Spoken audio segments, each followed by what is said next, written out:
Okay, so next up is Sophie. Hi Hello, Sophie.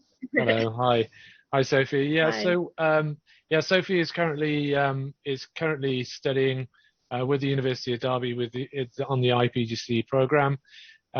She started in May, and I'm sure that she will give you some pretty good insights into how it is, um, and what it is actually like to study online with the University of Derby. Okay, take it away. Thanks, Sophie.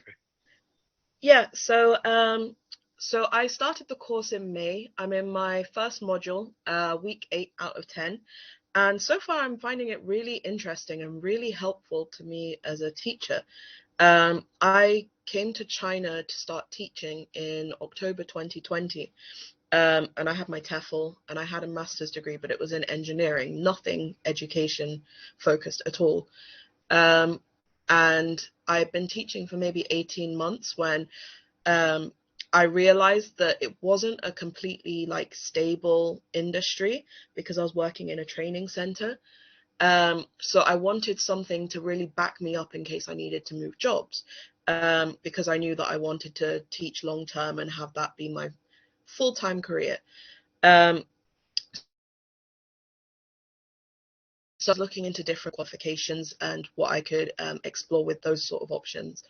And it was actually by chance that I saw an advert for the IPGC at Derby. And then I was thinking, okay, should I do the IPGC or the IPGC with QTS?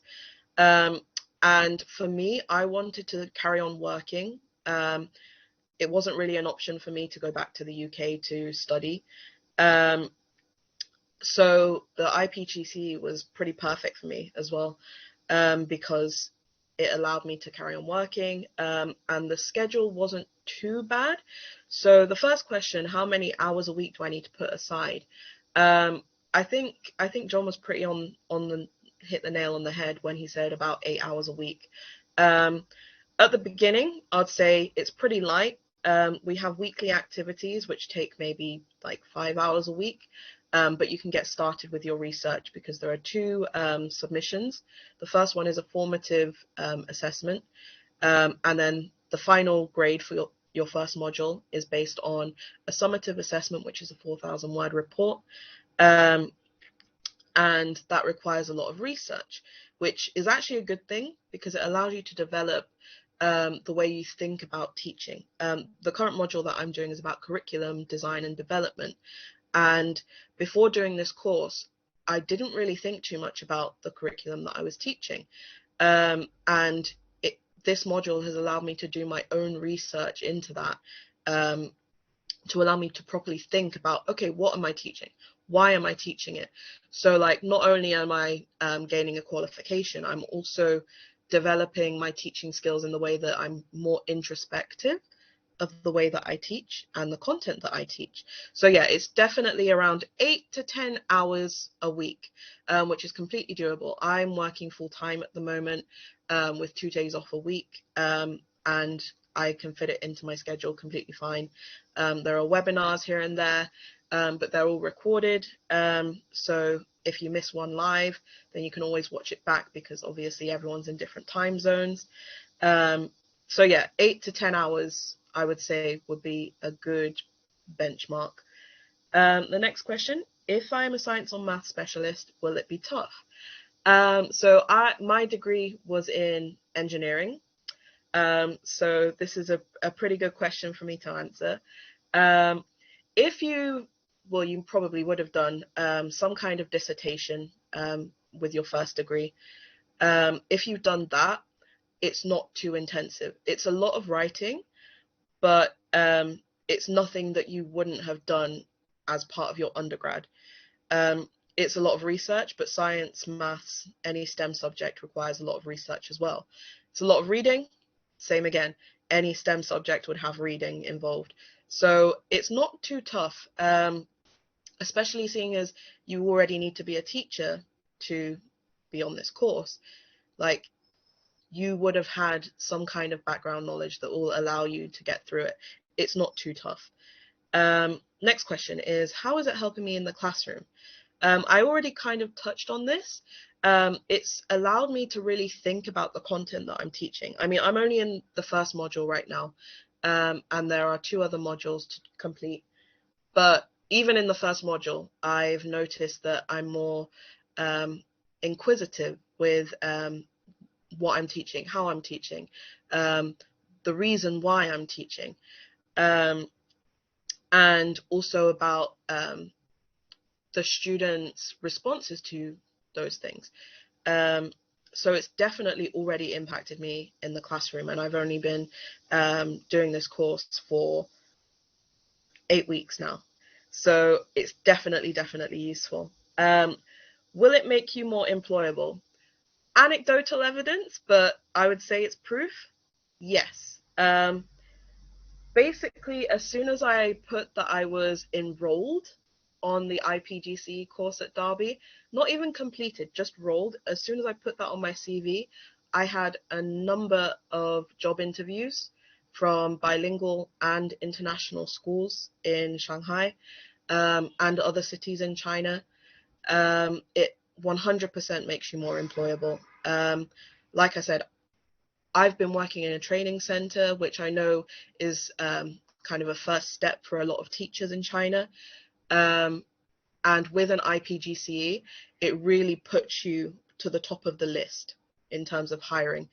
I actually got a job offer from a pretty good and very well-known international school in Shanghai to teach primary, even though my previous experiences in teaching English, just because I'm enrolled in the IPGCE course. So yeah, it's definitely a good thing to have in your arsenal. I'll answer this question because I guess it can apply to me. Someone asked, without a mentor with an IPGCE, how much can it realistically help you improve as a teacher? So you don't have a mentor with the IPGCE at all. It's completely independent of where you're working. So it's not like the IQTS option where you will have a mentor in your school. But even so, it's so collaborative that you're talking with other people, not only in China or Shanghai, but you're also talking with people from all over the world. And you can kind of bounce ideas off each other that way. And then there are also like module leaders and tutors that you can talk to. So you can still improve as a teacher even without that. Hopefully I've kind of covered any questions that you might have. Obviously I don't have a huge wealth of experience on this, but as a new starter, that's kind of the experience that I've had, and I can't really see any negatives at the moment. So yeah, I'll answer any questions towards the end. Thank you.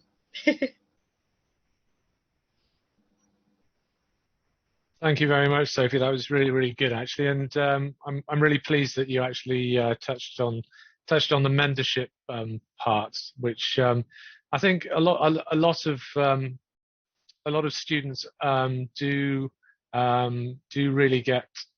I wouldn't say get particularly hung up on it, but it is something that is put forward as being sort of the gold standard and being the only way that you can run an IPGCE course by other universities. And I know that that's one of the ways they can maybe potentially justify some of their rather high tuition fees. But my feeling is, and I'm quite open about it, is the mentorship in terms of the university side of things is only as good as the university is hands-on with the schools and with the mentors that are in the classroom and in the schools.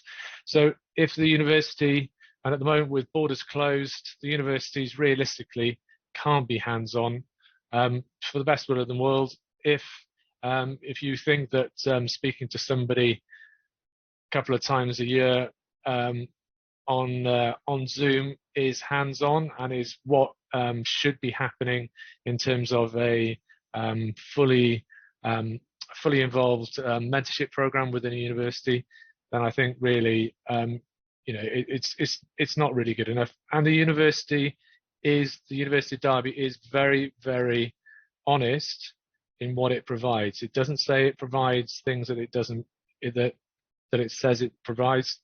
It says it doesn't provide any in-school mentors.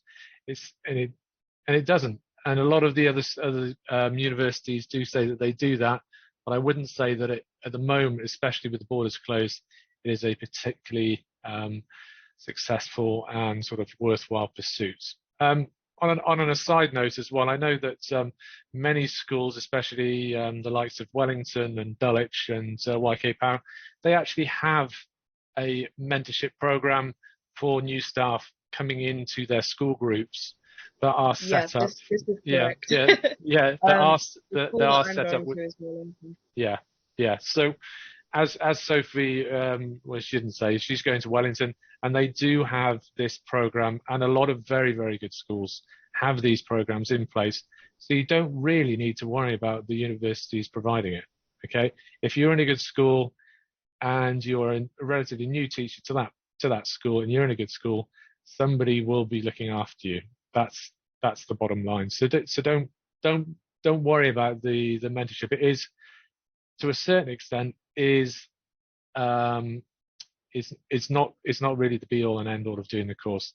And actually, there are from a hiring perspective, it might be, there might be people who are actually who know about the University of Derby course, and the fact that you're working independently and you're working collegiately with other teachers is actually an advantage. So you're not being told what to do. You're not being spoon-fed by individual tutors. Anyway, no. Yeah, sorry, go on. John. Yeah. Just to say on that, I mean, I think you're right. I think by doing the course, you're actually providing the school mentors with the curriculum to actually help you develop, and I think that's something that they would really appreciate. So, I think you would see it working well in that way. Yeah, absolutely.